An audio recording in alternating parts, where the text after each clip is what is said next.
네, 나폴레옹 시대를 보겠습니다. 로베스피에르가 제거된 후에 그 새로운 헌법에 의해서 이제 디렉토리, 뭐 도독, 총재, 집정관, 뭐 이런 5인의 이러한 사람들이 이제 통치하는 제도로 바뀌었고요. 의회는 하원 500명, 상원 250명 이렇게 됐지만 위에서 본 것처럼 이제 쿠데타가 반복이 됩니다. 이 오인의 도덕제의 그 계급적 기반은 부르주아와 토지를 분배받은 토지가 있는 자영농인 거고요. 이들은 이제 이런 혼란을 극복할 수 있는 강력한 정부의 출현을 갈망합니다. 그래서 바로 이제 그때 나폴레옹이 나온 거고요. 나폴레옹이 바로 이 도덕 오인의 총재 정부를 뒤엎고 통령 정부를 수립한 후에 그 혁명은 끝났다 하고 선언하면서 실제로 프랑스 혁명은 제 세력들이 제거되면서 나폴레옹 1인 체제가 되면서 끝나게 됩니다. 이후 나폴레옹은 황제에 올라서 그 이제 새로운 그 황제 체제, 그죠? 그래서 이제 두 번째의 그 프랑스의 그 황제 체제를 유지를 하게 되고요. 1814년에 나폴레옹이 전쟁에 지면서 몰락해서 기존의 왕실인 부르봉가가 복귀합니다. 빈 체제라고 그러는데요. 그러나 이들이 선거권을 제한하는 반동 정책을 펼쳤기 때문에 1830년 7월 혁명을 통해서 입헌 군주정이 성립되고요. 그러다가 다시 또 1848년 2월 혁명에 대해서 이런 입헌 군주정도 무너지게 되면서 다시 이제 프랑스 대혁명과 같은 혁명이 다시 일어나게 됩니다. 나폴레옹의 등장 과정을 한번 보겠습니다. 드루메르 18일의 쿠데타 1799년에 되었고요. 이로써 이제 나폴레옹이 쿠데타를 한 이후에 만든 정부가 통령 정부입니다. 자, 그 과정을 보면 어쨌든 5인의 도덕 체제에서 이제 프레데알 쿠데타를 통해서 자코뱅파가 의회를 지배합니다. 의회 쿠데타, 의회 혁명이라고 볼 수 있죠. 그래서 자코뱅들이 이 재건되면서 기관지를 발행하고 이제 자코뱅파의 좌파 산악파죠. 로베스피에르의 공포정치와 로베스피에르의 93년 헌법을 두드립니다. 다시 말해서 이 좌경화됐다는 거죠. 좌경들이 급진파가 의회를 장악한 겁니다. 그래서 부자에게 국채를 강매하고 또 이제 특권층에게 병역 면제한 거를 폐지하고 그 반혁명자의 망명족 가족들과 친척들을 인질로 하는 인지법을 제정하면서 이렇게 좌경화가 됩니다. 당연히 이제 이런 조치에 대해서 왕당파뿐만 아니라 그 신흥 부르주아지도 이렇게 이제 그 불만을 제기했고요. 국제적으로는 이제 반프랑스 동맹이 되면서 군사적으로 매우 불리해졌습니다. 이때 이제 이런 불만과 국제적인 위기를 틈타서 쿠데타 일어나게 되는데요. 바로 우이 쿠데타의 음모의 선자가 바로 CS였습니다. 이 사람은 5인 총재, 5인 도독 중에 한 사람으로 이제 이런 쿠데타를 통해서 헌법을 개정하려고 했고 바로 그 결과가 이제 나폴레옹의 집권입니다. 그는 먼저 이제 그 자코뱅 클럽을 탄압하기 위해서 500인의 500인의 의결을 통해서 5권한 의원들을 조정해 가지고 자코뱅 클럽을 폐쇄하고 기관지를 탄압합니다. 이에 대응해서 이제 자코뱅파가 그 그죠? 이러한 그 반격을 준비를 하는데 근데 이때 CS가 이러한 반격 즉 오백인이라는 그 의원을 통해서 자코뱅이 선언을 다시 한번 의회 혁명을 하려는데 CS가 그거를 에, 그 분열시키면서 의회들을 분열시키면서 그러한 선언을 차단을 시킵니다. 그리고 이제 이 우위 쿠데타를 실현해줄 장군을 물색하는데 바로 이제 나폴레옹 정복군의 사령관 나폴레옹의 인기를 이제 이용해서 쿠데타를 일으키려고 하고 있습니다. 이때 나폴레옹은 이집트의 원정, 그리고 이탈리아 원정으로 큰 인기를 얻고 있었기 때문에 나폴레옹이 적절한 겁니다. 다시 말해서 이제 나폴레옹이 집권하게 된 이유는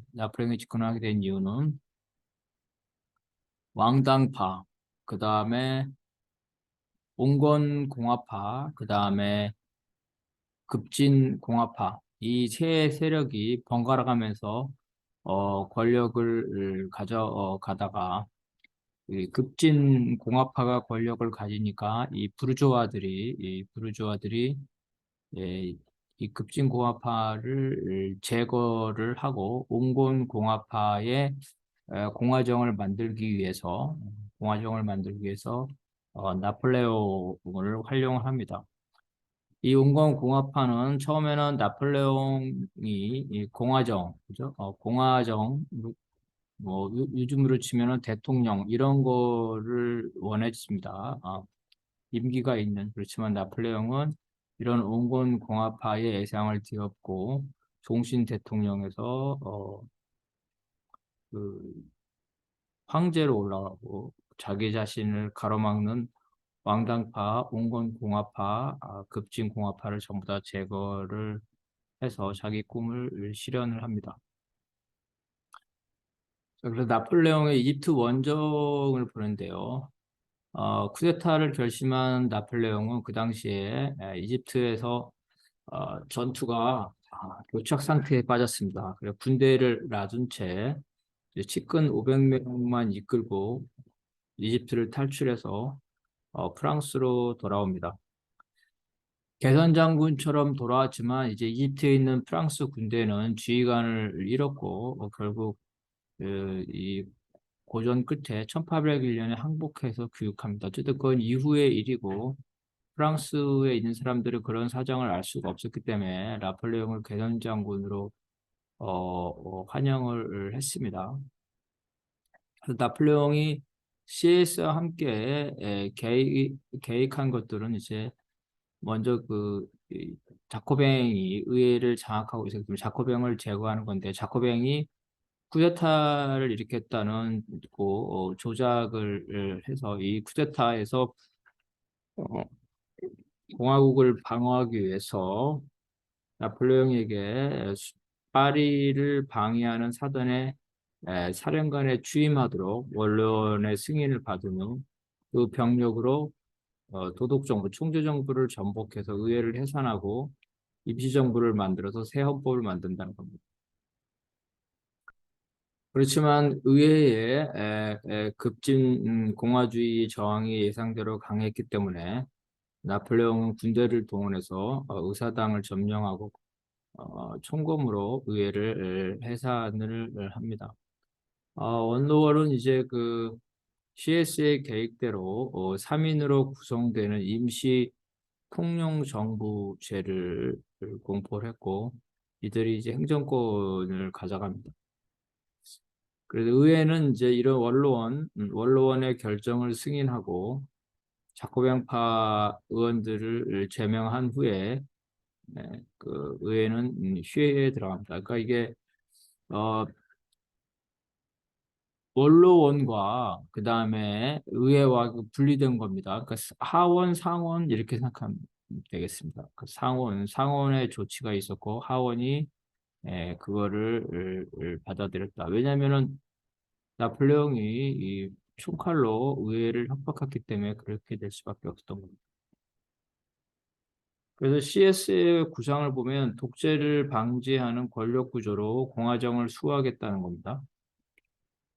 그래서 국민들이 이제 그 의회를 뽑고 그리고 맨 위에는 이제 대선거자, 뭐 대선고자는 이제 그 대통령과 같은 사람이겠죠.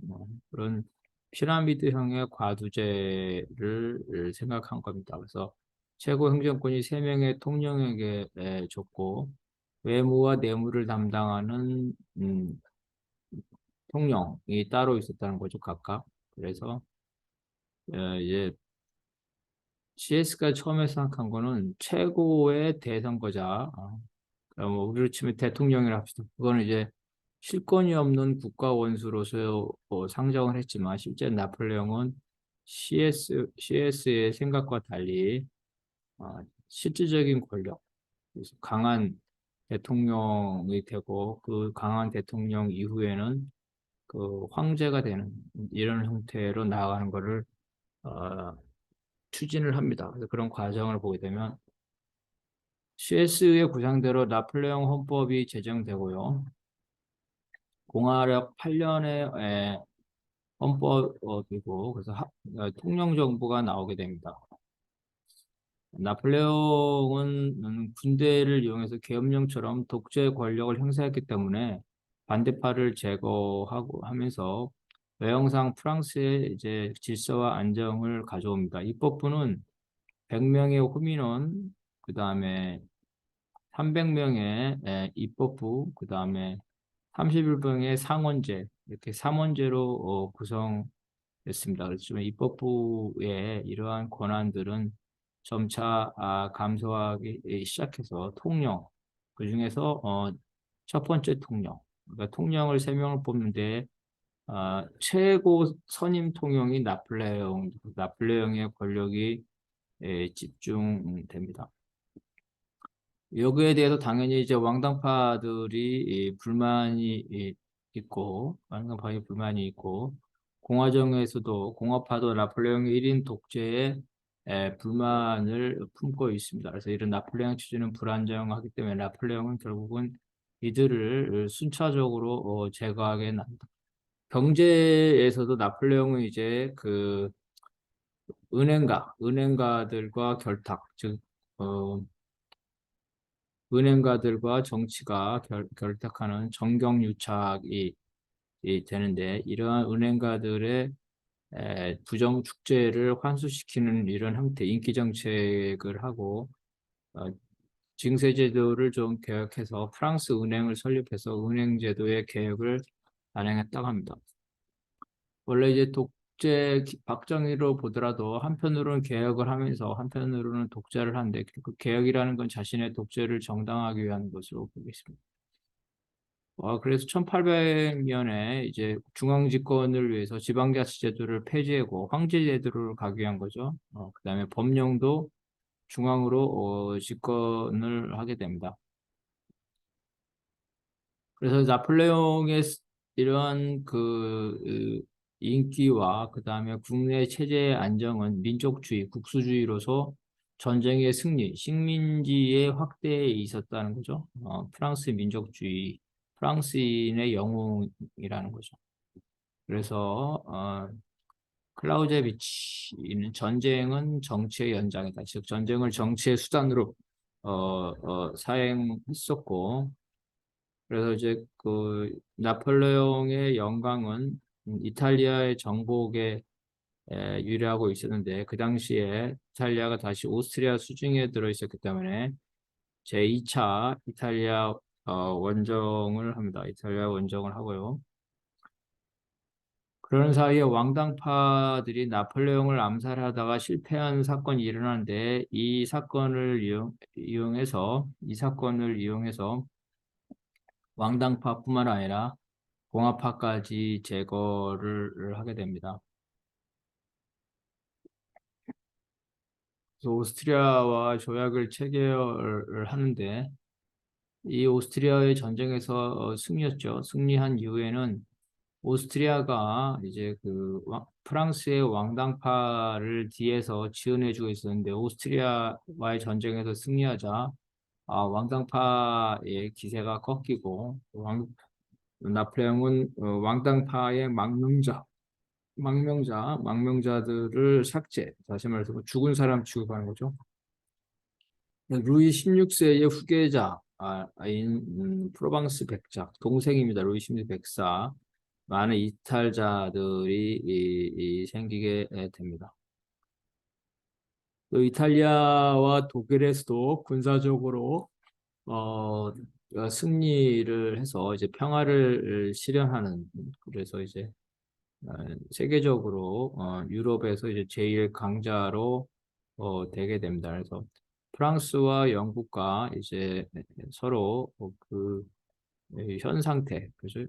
그래서 시간을 벌기 위한 이러한 평화 조약을 하게 됩니다. 그래서 국내외 국내외 혁명이 종식되고, 국내 혁명의 종식이라는 건 반대파의 제거가 되겠죠. 그다음에 외국과의 전쟁을 일단 휴전하는 이렇게 함으로써 자신의 치적을 널리 알리고, 마지막으로 이제 로마 교황과 화해를 이룹니다. 그래서 종교개혁을 체결해서 프랑스 대혁명 시절에 카톨릭을 탄압을 했었는데, 나폴레옹이 이제 이 카톨릭과 화해를 합니다. 그래서 이러한 종교를 정치에 사용하고, 또 이 카톨릭과 화해하는 이유는 왕당파와 카톨릭 사이를 떼어놓기 위한 것이라고 합니다. 그래서 이런 종교법을 어, 공포를 하고, 그다음에 이제 유화 정책을 써서 망명자 명부에서 일부 골수분자만 제외하고는 이제 사면을 해줍니다. 남아있는 일은 이제 국내 공화파, 입법부에 남아있는 공화파의 나머지 이 세력을 제압하는 건데요. 결국은 1802년에 입법부원의 20%를 개선을 하는데, 이런 개선하는 불법 행위로 이 공화파 자신의 숙적들을 숙청을 하게 됩니다. 이렇게 됨으로써 왕당파와 공화파 모두를 숙청을 하게 되는 겁니다. 그래서 종신 대통령이 되고 황제로 나아가는데요. 1802년에 결국은 이제 모든 정적들을 숙청한 나폴레옹이 종신 통령이 되는 새로운 헌법을 만들고, 이 헌법은 이제 원로원이 공표를 하게 됩니다. 이 헌법에서는 명목상 공화제였지만 나폴레옹이 종신 통령이었기 때문에 사실상 군주제였고, 뭐 거의 반대파는 없었지만 극소수의 왕당파만 있었습니다.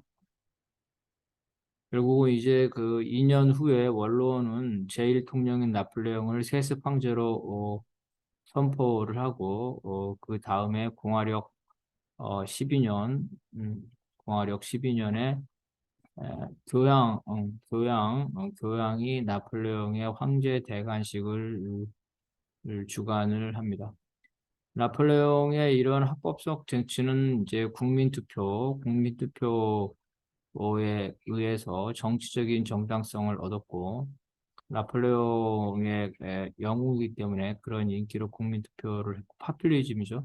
다른 하나는 이제 이 카톨릭이라는 종교 의식을 통해서 정당성을 얻게 됩니다. 이러한 것들이 이제 투표를 통해서 독재자가 황제가 되는 게, 그 이후에 또 나폴레옹의 조카인 나폴레옹 3세 루이 나폴레옹이 이 1851년에 똑같은 일이 발생하는데, 이걸 이제 파퓰리즘이라고 합니다. 독일에서는 히틀러가